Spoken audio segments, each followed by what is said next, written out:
Bismillahirrahmanirrahim. Assalamualaikum warahmatullahi wabarakatuh.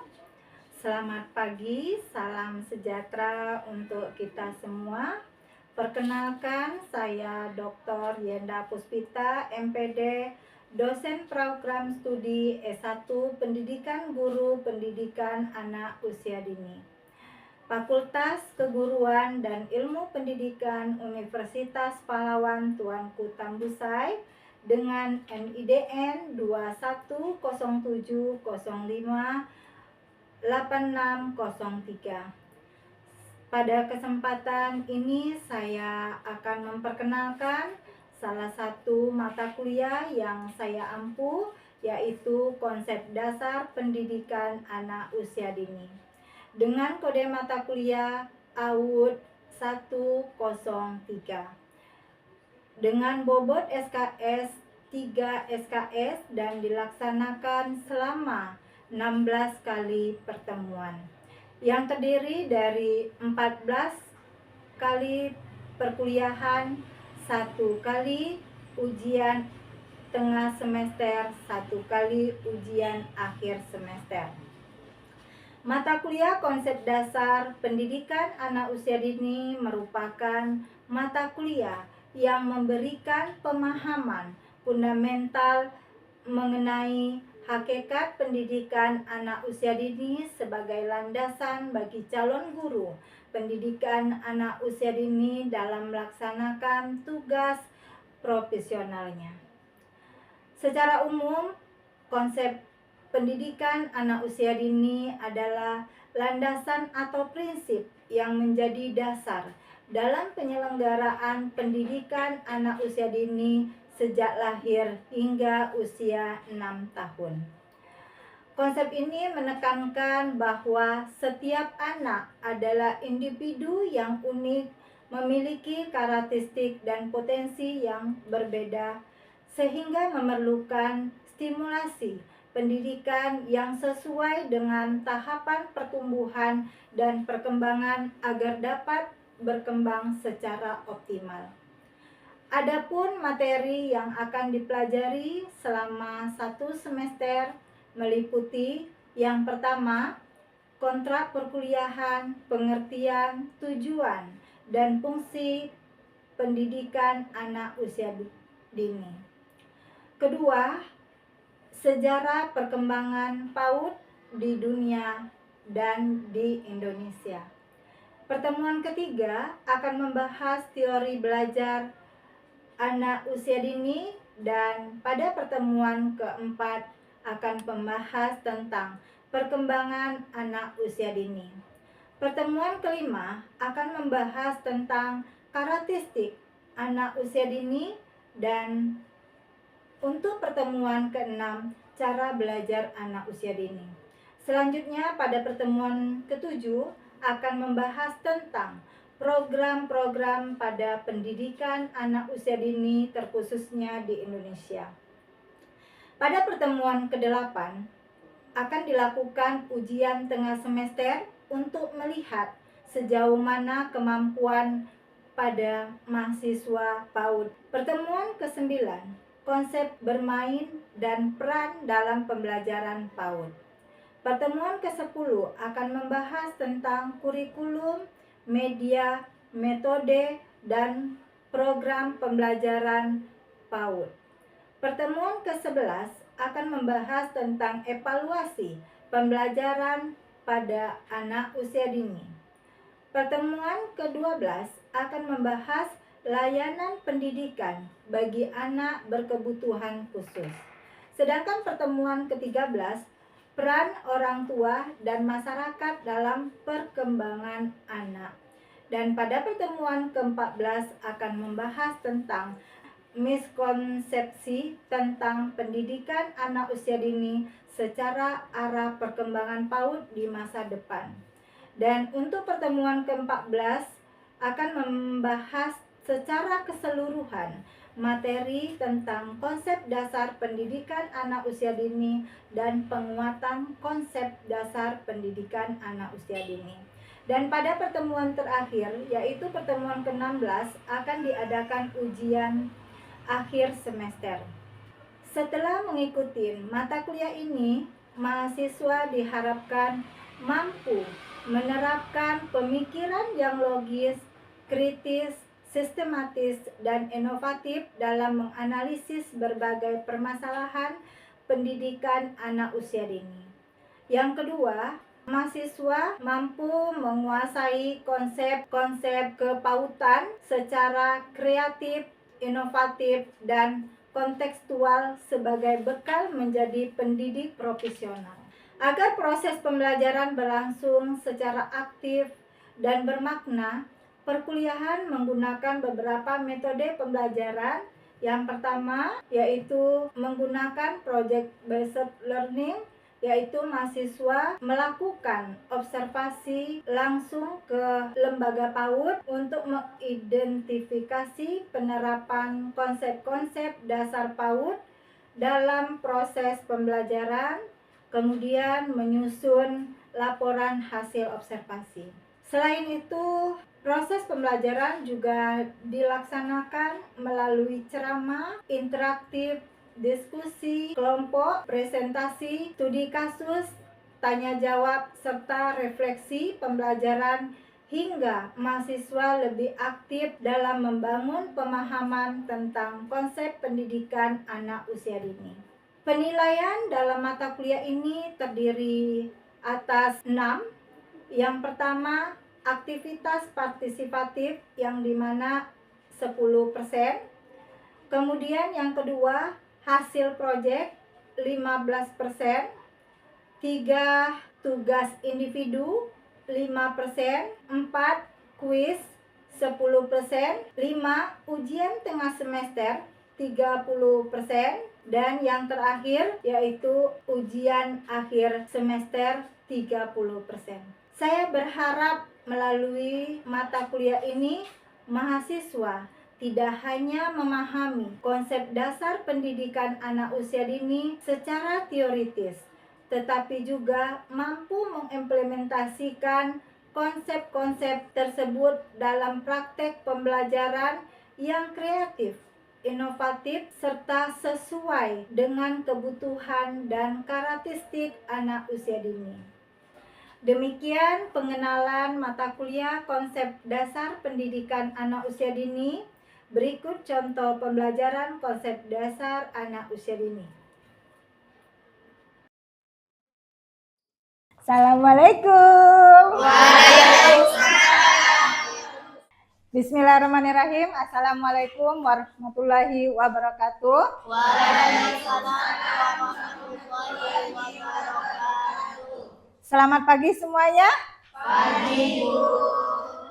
Oke, salam sejahtera untuk kita semuanya. Hari ini apa kabarnya? Alhamdulillah. Kok nggak semangat? Apa kabarnya hari ini? Alhamdulillah, luar biasa. Allahu Akbar. Oke, baik. Sebelum kita mulai, ada ice breaking dulu untuk supaya lebih semangat. Ya, oke. Nanti kalau Ibu Yanda bilangin tepuk 1, jawabnya apa? Yes. Kalau tepuk 2, jawabnya apa? Oke. Tepuk 3, jawabnya? Semangat. Tepuk 4, konsentrasi. Tepuk 5, siap. Oke, kita coba ya. Yang semangat. Yuk. Tepuk 1, yes. Tepuk 2, oke. Tepuk 3, semangat. Tepuk 4, konsentrasi. Tepuk 5, siap belajar. Oke, tepuk tangan semuanya. Oke, baik.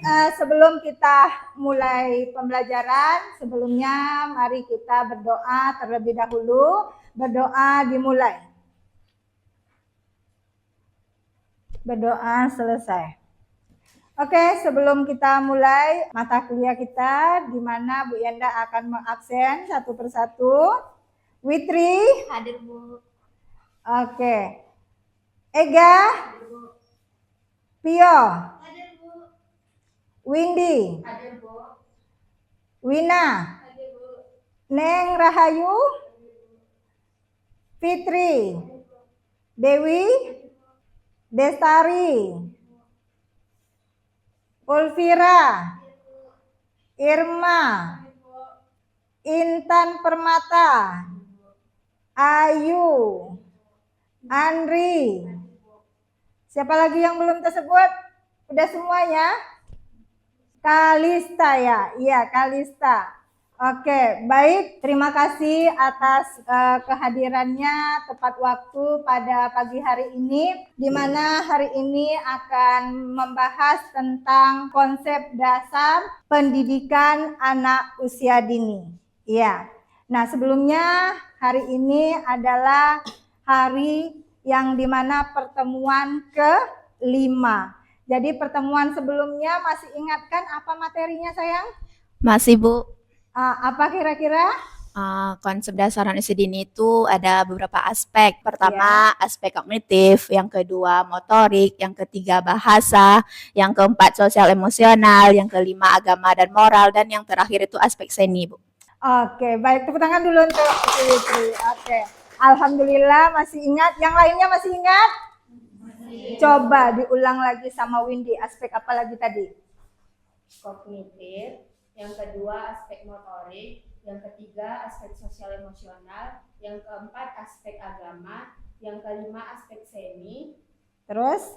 yang keenam aspek bahasa. Bahasa, oke, very good. Oke, baik, terima kasih yang masih mengingat materi kemarin. Kita hari ini di mana akan membahas tentang karakteristik, kebutuhan, dan cara belajar anak usia dini. Nah, anak usia dini, siapa yang tahu? Siapa anak usia dini, sayang? Siapa anak usia dini?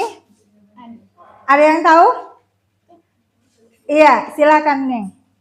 Anak yang berusia dari 0 sampai 8 tahun. Oke, bagus. Iya, jadi anak usia dini itu adalah anak di usia 0 sampai 8 tahun. Yang dimana yang disebut pada masa 0 sampai 8 tahun ini yaitu masa emas atau masa golden age. Iya.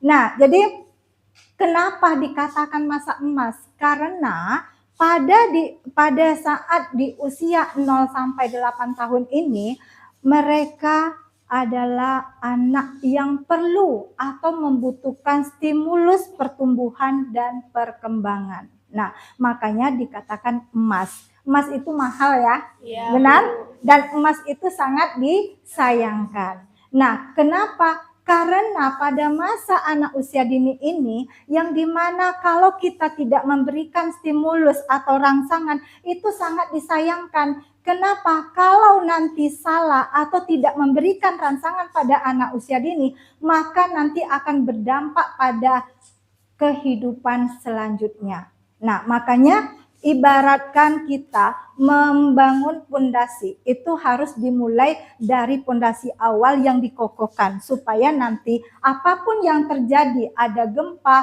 ada angin, itu tidak akan roboh. Begitu juga dengan anak usia dini, harus diberi stimulus dan harus dioptimalkan pada masa di usia 0 sampai 8 tahun. Nah, sekarang Bu Yanda ingin tahu, apa sih karakteristik anak usia dini?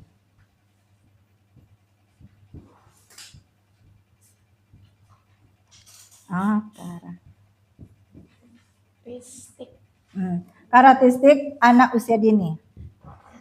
Oke, nah sekarang siapa yang tahu karakteristik? Karakteristik itu tahu sayang apa? Tahu.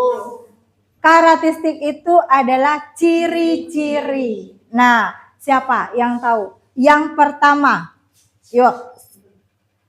Apa ciri-cirinya? Aktif. Aktif. Apa yang dikatakan aktif? Tidak bisa diam. Tidak bisa diam. Oke. Aktif itu anak yang tidak mau diam. Ya kan? Biasanya pada anak usia dini, biasanya dia akan kesana kemari. Nah, makanya dikatakan aktif. Dia tidak bisa diam. Baik, yang kedua, rasa ingin tahu yang tinggi. Oke. Rasa ingin tahu yang tinggi. Nah, rasa tahu yang tinggi ini seperti apa? Coba, siapa yang tahu? Selalu bertanya. Selalu bertanya. Oke, bagus. Satu lagi apa? Rasa ingin tahu yang tinggi seperti apa ciri-cirinya? Apa? Ingin mencoba terus. Semakin kita larang, semakin dia penasaran. Penasarannya semakin tinggi.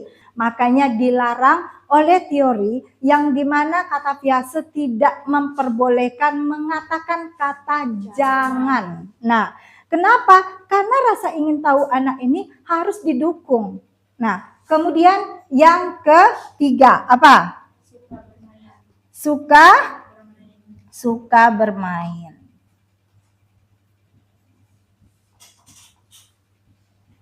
Nah, pada anak di usia 0 sampai 8 tahun, biasanya anak suka bermain. Dan mereka mendapatkan pengetahuan itu melalui kegiatan bermain. Nah, beda dengan orang dewasa. Nah, kemudian yang keempat. Apa yang keempat? Suka meniru. Apa maksudnya suka meniru?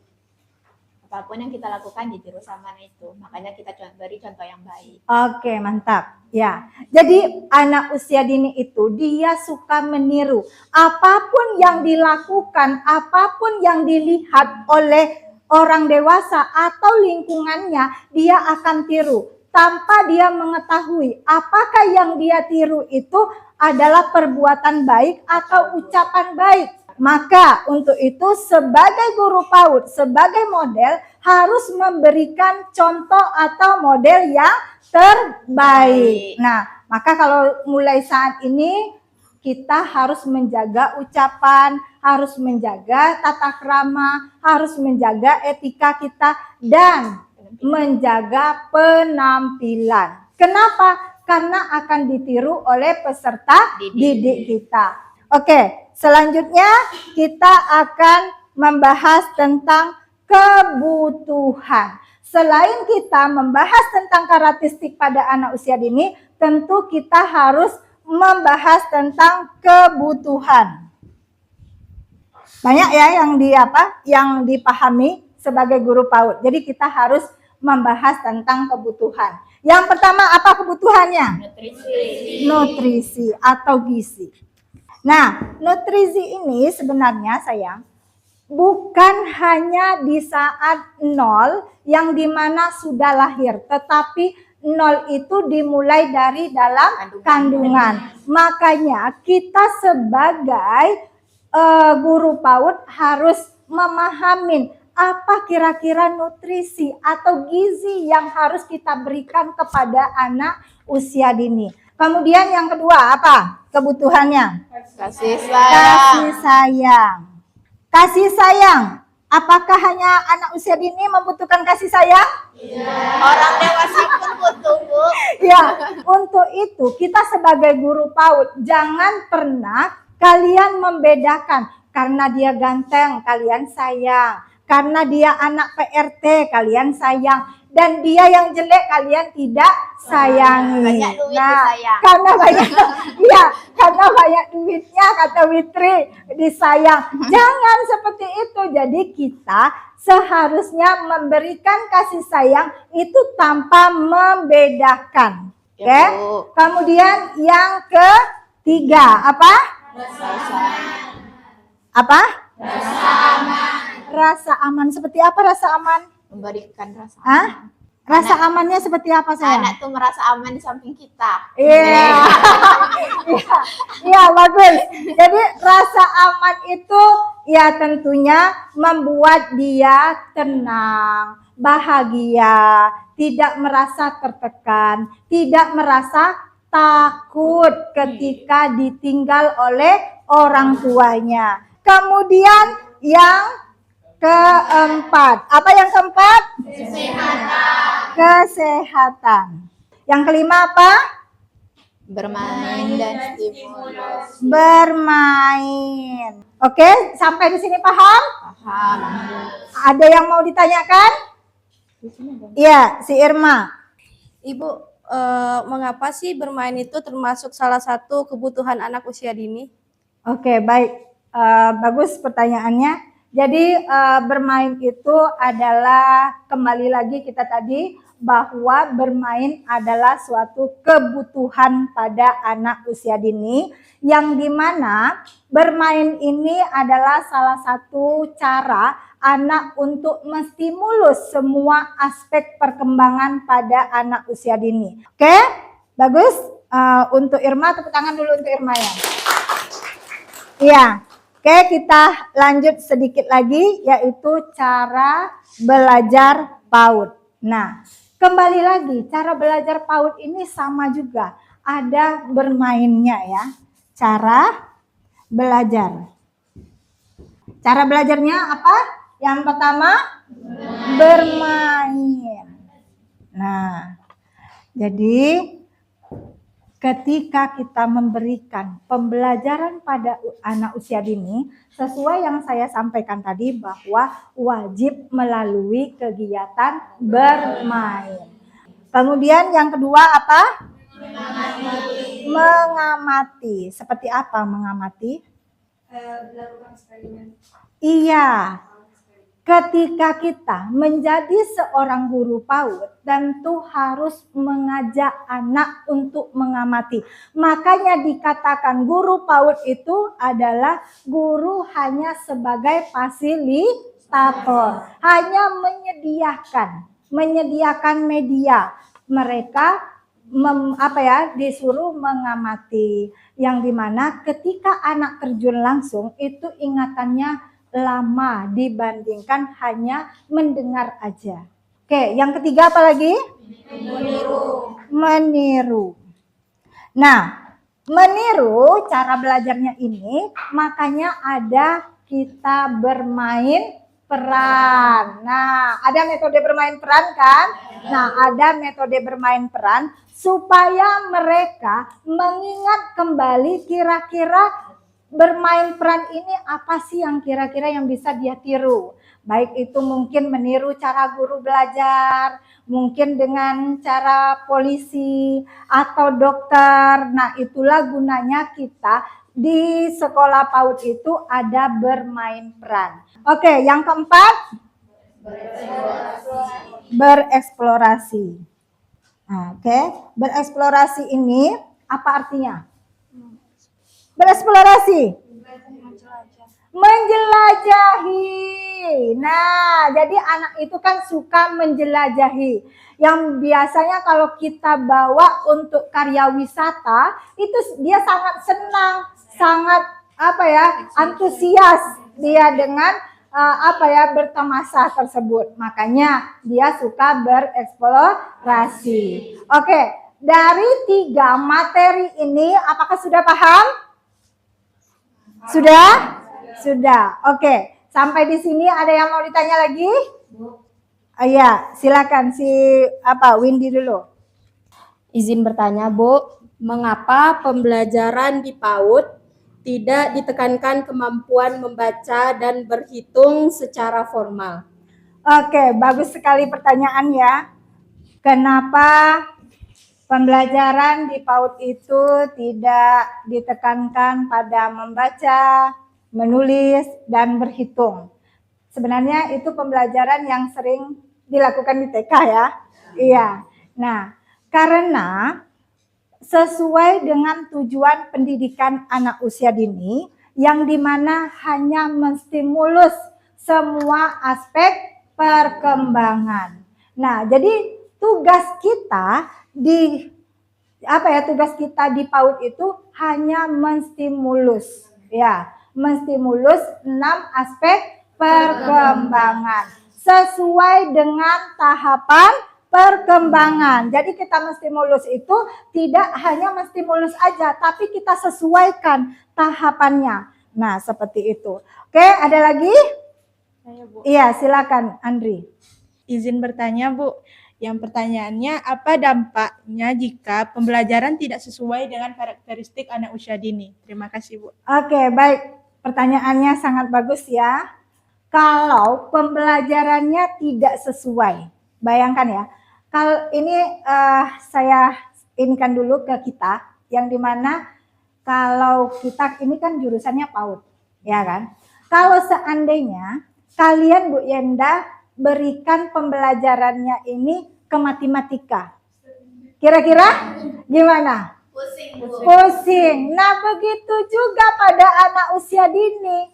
Kalau tidak sesuai dengan karakteristiknya, tidak sesuai dengan kebutuhannya, maka dia cepat bosan, cepat jenuh, dan dia tidak mau mendengarkan apa yang disampaikan oleh gurunya. Nah, makanya harus sesuai dengan karakteristiknya, harus sesuai dengan kebutuhannya, harus sesuai dengan tahapan perkembangannya. Oke, baik. Sampai di sini mungkin pertemuan kita yang dimana tadi membahas tentang apa itu anak usia dini. Masih ingat apa itu anak usia dini, sayang? Siapa itu anak usia dini? Anak yang berusia 0 sampai 8 tahun. Oke.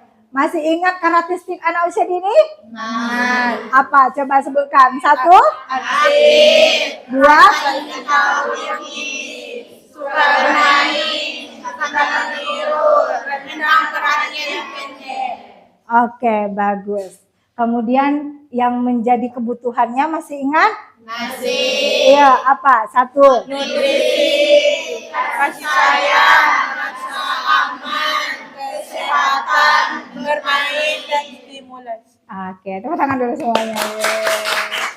Oke, baik. Terima kasih untuk hari ini yang dimana sudah sangat memahami. Baik, besok untuk pertemuan berikutnya yaitu kita akan membahas tentang konsep dasar, konsep bermain dan peran dalam belajar. Nah, pertemuan berikutnya kita akan membahas tentang konsep bermain dan apa aja kira-kira peran seorang guru dalam pembelajaran pada anak usia dini. Nah, baik, terima kasih kepada semuanya atas perhatiannya, atas keaktifannya di pagi hari ini. Bu Yenda ucapkan terima kasih dan mari kita akhiri dengan membaca hamdalah. Alhamdulillahirabbil alamin. Mudah-mudahan materi hari ini bisa dipahami dan bisa diingat selalu untuk menjadi bekal sebagai seorang guru PAUD.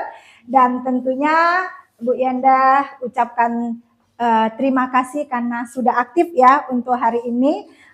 Bu Yenda akhiri. Wassalamualaikum warahmatullahi wabarakatuh. Waalaikumsalam warahmatullahi wabarakatuh. Terima kasih.